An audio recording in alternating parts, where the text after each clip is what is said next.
Daily military reports reported. U.S. President Joe Biden announced Wednesday his plans to withdraw the remaining American troops from Afghanistan, and declared that the September 11 terrorist attacks cannot explain why American troops still have to be there 20 years after the most devastating terror attack. Casualties in America. Biden's plan is to withdraw the entire remaining American force, now numbering 2,500 by September 11, when America commemorates 20 years of coordinated terrorist attacks from Afghanistan. America cannot continually pour resources into a war that is difficult to solve and expect a different outcome, he added. This decision was perhaps the most significant foreign policy decision Biden took at the start of his presidency. We cannot continue the cycle of continuing or expanding our military presence in Afghanistan in the hope of creating ideal conditions for withdrawing our troops, and expect a different outcome, Biden said. I am now the fourth president to oversee the presence of American troops in Afghanistan. 2 are Republican and 2 are Democrats. I will not pass that responsibility on to the fifth president, he stressed. The troop withdrawal will begin, not end, on May 1st, which marks the deadline for a full troop withdrawal under last year's peace agreement between the Trump administration and the Taliban. Biden underlined that his government will continue to support peace talks between the Afghan government and the Taliban, and assist international efforts to train the Afghan military. The withdrawal of all American troop personnel poses a clear risk. This could encourage the Taliban's efforts to regain power and end the benefits that have been made towards democracy, including the advances in women's rights that have been made in the last 20 years.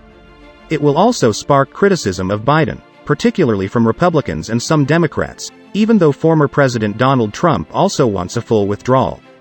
After his speech, Biden intends to visit Arlington Heroes Cemetery, Section 60, to honor those who died in recent conflicts in America. Blinken discusses U.S. troop withdrawal plan with the allies' U.S. Secretary of State Anthony Blinken, who was in Brussels, Belgium last Wednesday, 13 quarters, to discuss the troop withdrawal plan with NATO allies, said America remains committed to Afghanistan's future. Together, we have achieved the goals we set out to achieve, and now is the time to bring our troops home, said Blinken. Biden's decision will keep 2,500 American troops in Afghanistan after May 1st, a deadline agreed by the United States and the Taliban in Doha last year during Donald Trump's administration. Taliban remind U.S. to stick to agreement. The Taliban on Wednesday, 14 quarters, said it wanted all foreign troops to leave Afghanistan on the date agreed upon in the Doha agreement, and that, if this agreement is adhered to, then a way will be found to resolve the remaining problems. Taliban spokesman Zahibullah Mujahid tweeted, "If this agreement is violated and foreign troops do not leave our country by the agreed date, surely the problems will increase and those who fail to comply with the agreement will be held accountable." The news of the planned withdrawal of American troops has prompted the Taliban to cancel its participation in the 10-day peace conference between the warring parties in Afghanistan, which was due to take place at the end of April in Turkey. Even so, by withdrawing the remaining few thousand U.S. troops in Afghanistan by the 20th anniversary of the 9/11 attacks, Biden is taking a calculated risk that extremists in Afghanistan can be countered by U.S. and partner forces elsewhere in the region, and that he won't become the president who underestimated the resilience and reach of extremists who still aim to attack the United States. CIA Director William Burns told Congress on Wednesday the U.S. unavoidably will lose some intelligence leverage against the extremist threat, although he suggested the losses would be manageable. The U.S. government's ability to collect and act on threats will diminish. That's simply a fact, Burns said.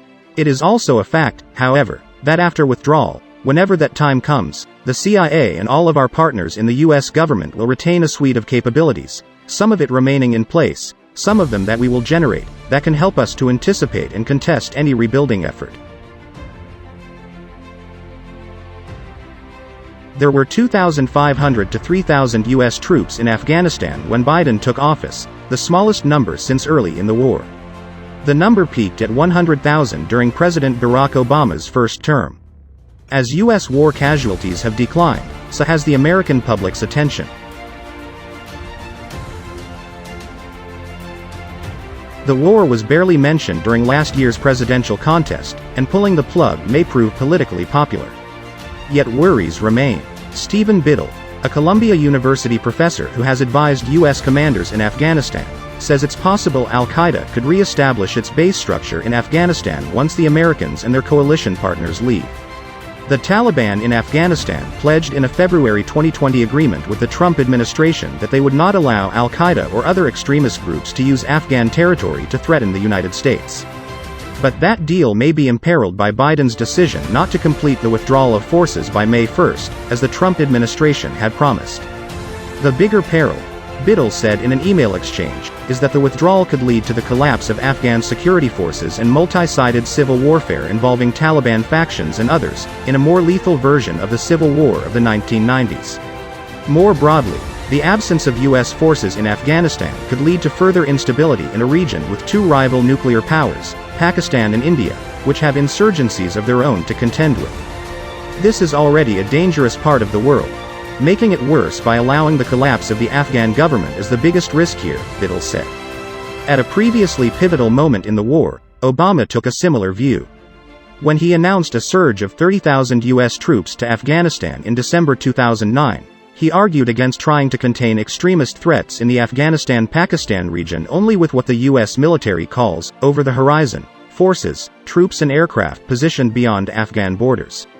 To abandon this area now, and to rely only on efforts against Al-Qaeda from a distance, would significantly hamper our ability to keep the pressure on Al-Qaeda and create an unacceptable risk of additional attacks on our homeland and our allies, Obama said.